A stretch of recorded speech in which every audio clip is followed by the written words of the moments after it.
남기정 교수한테 드리는 질문은 일본이 최근에 하고 있다는 1905년 체제 굉장히 인상 깊게 잘 들었습니다. 그런데 그 일종의 제 입장에서 상식적인 반론, 평가를 해봐야 되니까 일본 사회 안에서 그런 담론이 나오는 데 대해서 관심을 가져야 되고, 그런데 우리 입장에서 아니면 그냥 국제정치학자로서 평가를 해보면 1905년의 상황하고 2023년의 상황은 너무 다르지 않느냐. 일본이 러일 전쟁했고 영일 동맹을 1902년에 맺고 카츠라 테프트 해서 미국하고도, 그러니까 세 개의 국가가 20세기를 좌지우지한 거잖아요.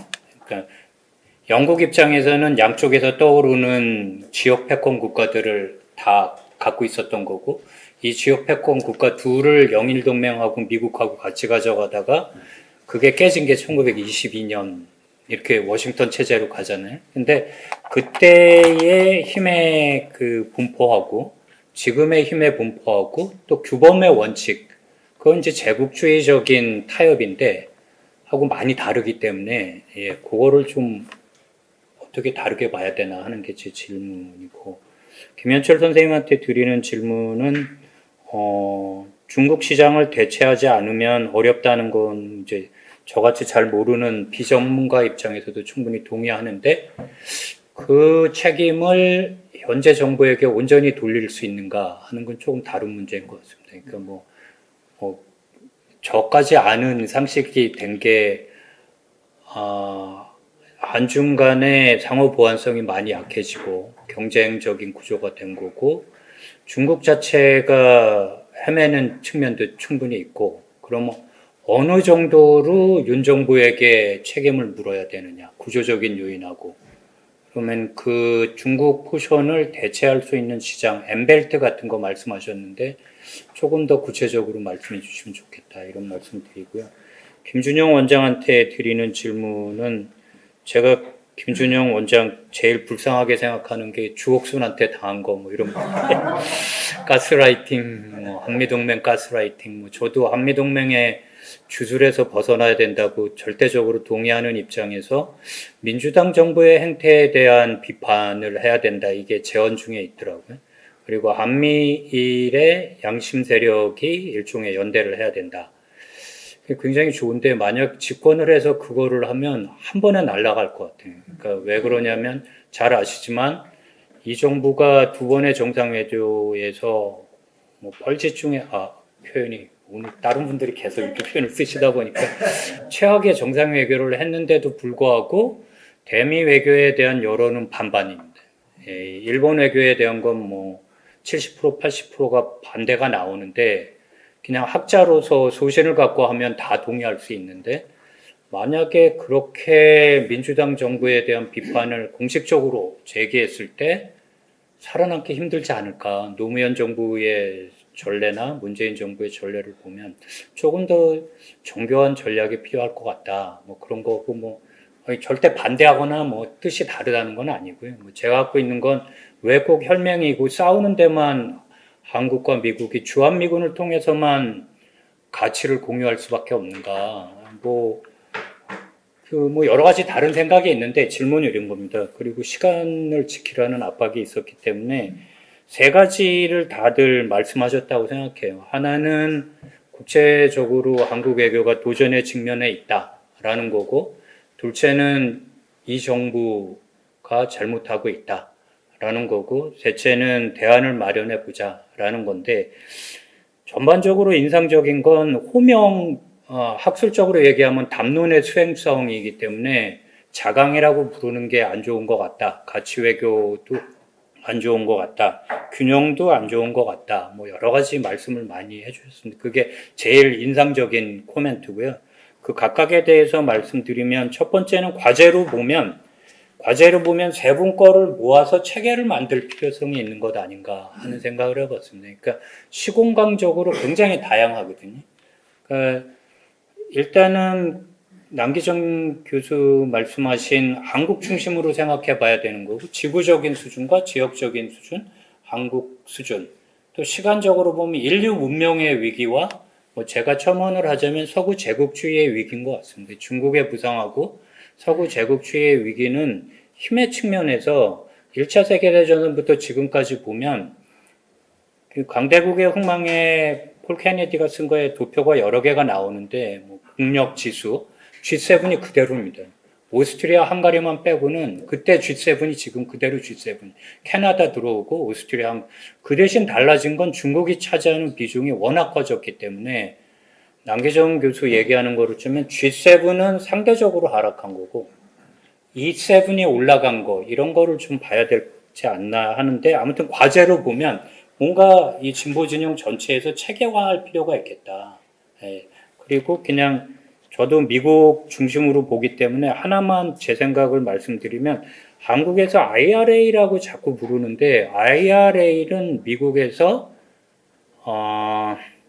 빌드백 베러였다 원래 하는 걸 한국이 알아야 이 IRA에 대하여서 미국과의 타협이 불가능하다는 것에 대한 확실한 인식. 그러니까 패권과 동맹의 핵심이 이익을 공유할 수 있는 건데 이익을 공유할 수 없는 상태로 미국이 가 있는 것 아닌가 하는 게 제 판단이고 그런 판단은 시행령으로 극복하겠다는 건 뭐 이 정권도 다 시행령으로 검찰 독재를 한다고 하는데 미국에 바라는 것도 시행령이 될 수밖에 없는 이 상태에서는 한계가 너무 큰 거죠. 그러니까 바이든 행정부 입장에서는 미국의 패권도 회복하고 그다음에 기후 위기에도 대응하고 진보적인 어젠다도 다 넣는 빌드백 배럴을 하다가 결국은 입법이 된 게 IRA이기 때문에 IRA라고 부르면 호명이 중요하기 때문에 그게 착각을 하기 쉽다 이런 거고요.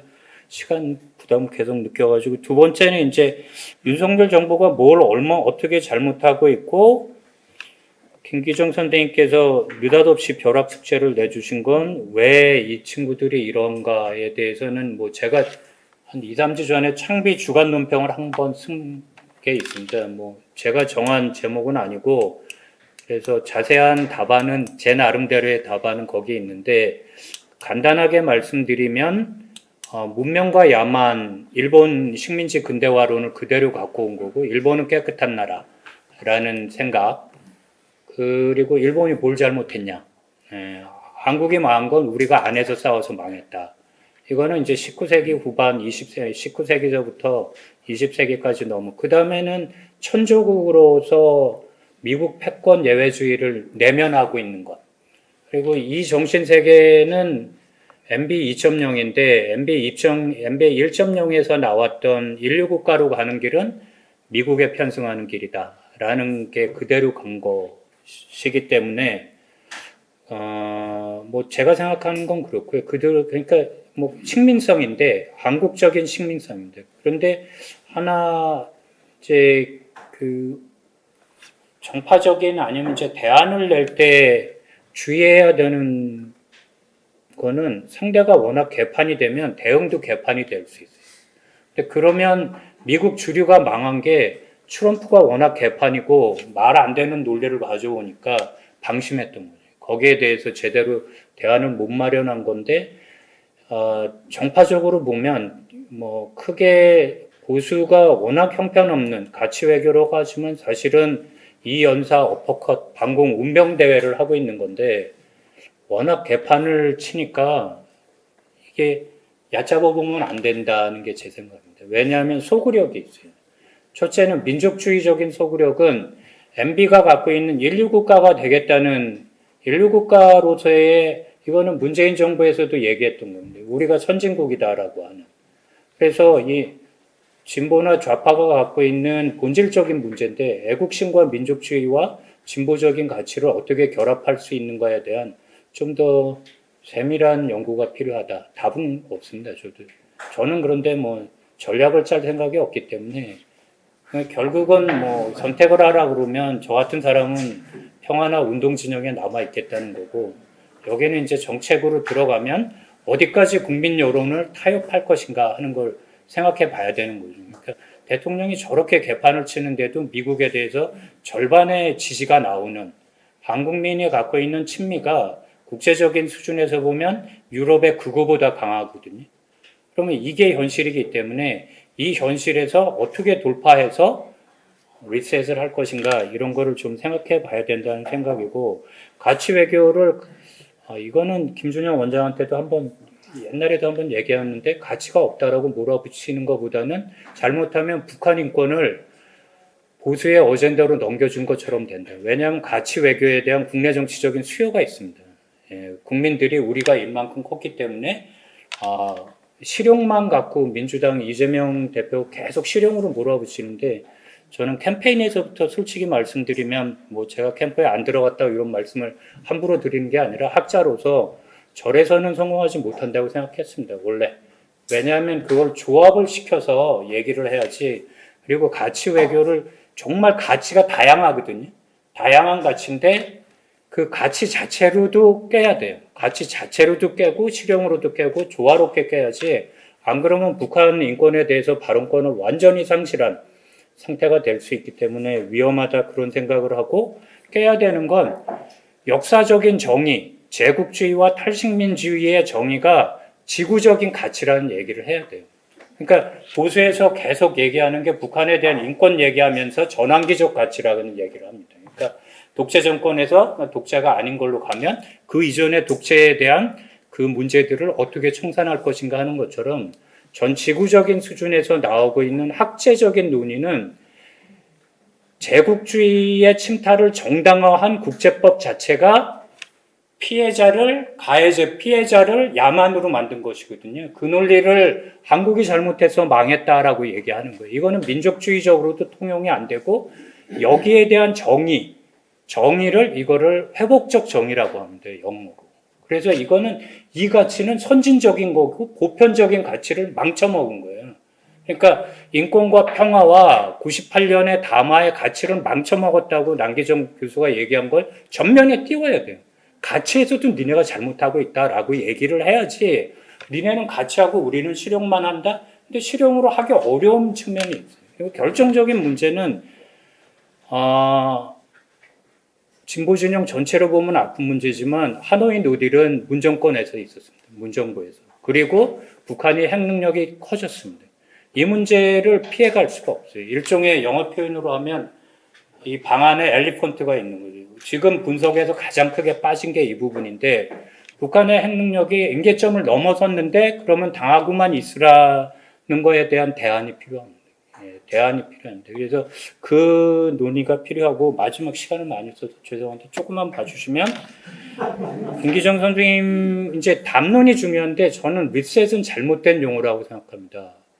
제가 잘 들이받는데 다른 분들한테는 들이받을 생각이 없었고 건설적인 대안을 위해서 리셋이라고 생각하면 시계를 이렇게 리셋하는 것처럼 리셋이 된다는 생각을 해요.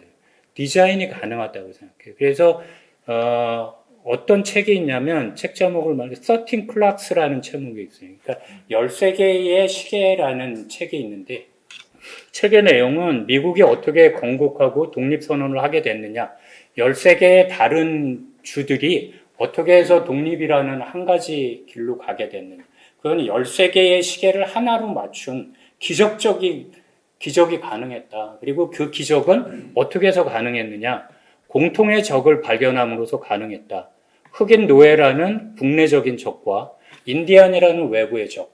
그래서 인종주의가 미국의 건국의 기원이다라는 책입니다. 그런데 이 13 클락스를 비유를 가져와 보면 리셋을 이게 전지적 작가 시점에서 내가 리셋을 누르면 리셋이 되는 것 같은 이 비유가 있어요. 그러니까 리셋을 13 클락이라고 하면 한국에서 진보가 포섭할 수 있는 조선일보는 띄워놓고 간다고 하면 중도에 있는 사람까지는 같이 가야 돼요. 그러면 이 정치 지형에 정말 정치 공학적으로 우리가 얘기해서 포섭할 수 있는 사람은 어디까지인가, 몇 개의 시계를 우리가 맞춰야 될 것인가 하는 생각을 해야 되는데 이렇게 생각하면 누구의 시간에 맞추고 그 시간에 맞추려면 우리가 누구와 협력할 것인가 그리고 어디까지 잡아낼 것인가. 가령 안보를 중요시하는 사람도 IRA에서 우리가 약하다라는 건 인정하는 거고 심지어 김태효도 인정하고 있는 바거든요. 우리가 일단 이념적인 이런 좌표를 갖고 실용적으로 해나가겠다. 그럼 그 부분을 포섭할 수 있는 리셋을 가져야 돼요. 그리고 그 리셋이라는 게 딱 맞는지 잘 모르겠다는 여기까지 말씀드리겠습니다.